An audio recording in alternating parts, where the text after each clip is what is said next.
அதாவது எப்பயுமே கடந்து வந்த பாதையை யாரும் மறக்கக்கூடாது. ஸோ நான் அதில் தெளிவாக இருக்கேன். எப்பவுமே கை கொடுத்து கஷ்ட காலங்களில் எனக்கு நிறைய பேர் நண்பர்கள் இருக்காங்க, நிறைய நண்பர்கள் எனக்கு உதவி பண்ணாங்க. அவங்களுக்கு இப்போ நான் அவங்களுக்கு நான் என்னோட ஃபேமிலியாக வச்சு பார்த்துக்கிறேன். ஸோ அதுக்கு தான் பெஸ்ட் எக்ஸாம்பிள் வந்து அந்த என்னோட கிரவுண்ட், என்னோட சொந்த ஊரில் ஒரு கிரவுண்டை ஆரம்பித்து அங்கே இருக்கிற எல்லா டிஸ்ட்ரிக்ஸ்லேருந்து யாருனாலும் வரலாம், அங்கே இருக்கிற ஒரு பசங்களுக்கு எல்லாம் என்னால் முடிஞ்ச அளவுக்கு நான் வந்து ஒரு ஒரு சேவை மாதிரி பண்ணிட்டு வந்துட்டு இருக்கேன். இது ஏன் எனக்கு சொல்கிறேன்னா, இது என்னை பெருமைக்காக சொல்லலை. நாளைக்கு இங்கேருந்து யாராலும் மேலே போய் பெரிய லெவலில் ஆடுறீங்களோ, உங்களால் முடிஞ்ச அளவுக்கு யாருக்கோ ஒருத்தருக்கு வழிகாட்டிலாம் இருந்தீங்களா, அது பல தலைமுறைக்கு வந்து அவன் தலைமுறையே மாறிடும். அதாவது நீ பெருசாக எது பண்ணோம், சின்னதாக ஒரு வழிகாட்டினா அவன் தலைமுறையே மாறிடுது. அது வந்து எவ்வளோ கோடி ரூபாய் கொட்டி கொடுத்தாலும் அந்த சந்தோஷம் வராது. ஏன்னா நான் அனுபவிச்சுட்டு இருக்கேன் அது. ஏன்னா அதுக்கு தான் சொல்ல வரேன், உங்களால் முடிஞ்ச அளவுக்கு நிறைய பேர்த்துக்கு நல்லது பண்ணுங்க, ஹெல்ப் பண்ணுங்க, இன்னும் நிறையா பேரை வந்து வளர்த்து விடுங்க. என்ன சொல்கிறது தெரியல. ஸோ ஆனால் நிறைய பேச மாட்டேன். பால் கொடுத்தா எவ்வளோ நேரம்னாலும் போட்டுட்டு இருப்பேன். திடீர்னு மைக்கு கொடுத்து பேச சொல்லிட்டாங்க. ஸோ அதனால் ஏதோ எனக்கு மனசில் பட்டது அப்படி சொல்கிறேன். தப்பாக ரைட்டாக இருந்தால் தப்பாக இருந்தால் மன்னிச்சுக்கோங்க.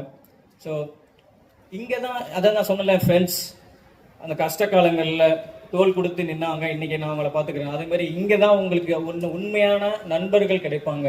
அவங்களை எப்பவுமே கடைசி வரைக்கும் அவங்க கூட ட்ராவல் பண்ணுவாங்க. இன்னொன்று, எல்லாரோட லைஃப்லேயும் ஒரு வழிகாட்டி கண்டிப்பாக இருப்பாங்க. அது அவங்கள மீறி தான் நீங்கள் வந்திருப்பீங்க. தப்போ ரைட்டோ அவங்க சொல்கிற வரைக்கும் கடைசி வரைக்கும் அதை கேளுங்க. ஏன்னா இன்னி வரைக்கும் நான் அப்படி தான் கேட்டுட்ருக்கேன். ஸோ கண்டிப்பாக அந்த வழிகாட்டி இருப்பாங்க, நல்ல நண்பர்கள் இருப்பாங்க. உன்னை சுற்றி ஒரு நல்ல நண்பர்கள் கஷ்ட காலங்கள் உன்னை மோட்டிவேட் பண்ணாங்கன்னா நீ கண்டிப்பாக மேலே வந்துடுவேன். நம்ம டிஸ்ட்ரிக்ஸில் அந்த இப்போ நிறையா மாறிக்கிட்டு வருது. இப்போ நிறையா பேரண்ட்ஸ் வந்து ரொம்ப பசங்களுக்கு என்ன பிடிக்குதோ அது ரிலேட்டடாக பண்ணுறாங்க. ஸ்போர்ட்ஸாக இருக்கட்டும், எந்த ஈவெண்ட்டாக இருந்தாலும் தைரியமாக அனுப்புகிறாங்க. அது வந்து இப்போ மாறிக்கிட்டே வருது. அது ரொம்ப ரொம்ப ரொம்ப சந்தோஷமாக இருக்குது. முன்னாடிலாம் டிஸ்ட்ரிக்ஸ்லேருந்து யாரையும் அனுப்ப மாட்டாங்க, எங்கேயும் பயப்படுவாங்க. இப்போ அப்படி இல்லை. அவங்கள வேலையை விட்டுட்டு வந்து குழந்தைங்களுக்கு என்ன பிடிக்குமோ அப்படிங்கிற ஒரு இதில் உங்களுக்காக எவ்வளோ எஃபர்ட் போடுறாங்க. அவங்களுக்காக நீ எதுவும் பண்ண வேணாம், உனக்காக நீ நல்லா இருக்கணும்னுக்காக பண்ணுறாங்க. ஸோ அதை என்றைக்கும் மறந்துடாத. நீ நல்லா இருக்கணும்னு தான் இவ்வளோ தூரம் உனக்கு கஷ்டப்படுறாங்க. ஸோ இப்பவும் சொல்கிறேன், லைஃப்பில் கஷ்டப்படாமல் எதுவும் கிடைக்கவே கிடைக்காது. கடினமாக உழைங்க, தன்னம்பிக்கையோடு இருங்க. எவ்வளோ கஷ்டம், அதாவது எல்லாருக்கும் டக்குன்னு சக்ஸஸ் கிடைக்காது. எடுத்தோடனே சக்ஸஸ் கிடைச்சா அதுக்கு வேல்யூவே இருக்காது. அதாவது கஷ்டப்பட்டு நிறைய பேருக்கு ஃபெயிலியர் ஆகிருக்கலாம், ஆனால் அது பெருசாக கிடைக்கும். அது எனக்கு அப்படி தான் நிறைய தடங்கள் வந்தது, நிறைய விஷயங்கள் வந்தது. பட் இதெல்லாம் நான் ஒரு தடங்கள் வந்து ஒரு எப்படி சொல்கிறது, ஒரு மேலே படிக்கிட்டே இருந்தால் ஒவ்வொரு ஸ்டெப்பாக தான் ஏற முடியும். எடுத்தோடனே மேலே ஏற முடியாது. எல்லா தடைகளையும் நான் எனக்கு தெரிஞ்ச விஷயத்த பண்ணேன், உண்மையாக பண்ணேன். எனக்கு நானே நான் ஏமாற்றிக்கல. என் ப்ரொஃபஷனலில் நான் பண்ணதுனால தான் மறுபடியும் நான் பர்ஃபார்மன்ஸ் பண்ண முடியுது. எனக்கு கிட்டத்தட்ட 4 சர்ஜரி ஆகிருக்கு, 4 சர்ஜரி பண்ணியிருக்கேன். மறுபடியும் என்னால் ஏன் பெர்ஃபார்ம் பண்ண முடியுதுன்னா, அது மேலே வச்சிருக்கிற உண்மையான அன்பு, லவ், அது மேலே வச்சிருக்கிற ஹார்ட் ஒர்க் தான் இதுக்கு காரணம். ஸோ அதனால் நீங்கள் எந்த துறையினாலும் தேர்ந்தெடுங்க, உண்மையாக இருங்க, கடினமாக உழைங்க, தன்னம்பிக்கையோடு போட இருங்க. நெக்ஸ்ட் இயர் இன்னும் நிறைய பேர் இங்கே நேஷனல்ஸ் நிறைய விஷயங்கள், நிறைய அற்புதங்கள்லாம் நடக்கணும் அப்படின்னு கேட்டிருக்கிறேன். இந்த டிஸ்ட்ரிக்ஸ்லேருந்து இல்லை, எல்லா டிஸ்ட்ரிக்ஸ்லேருந்தும் எல்லா பிளேயரும்,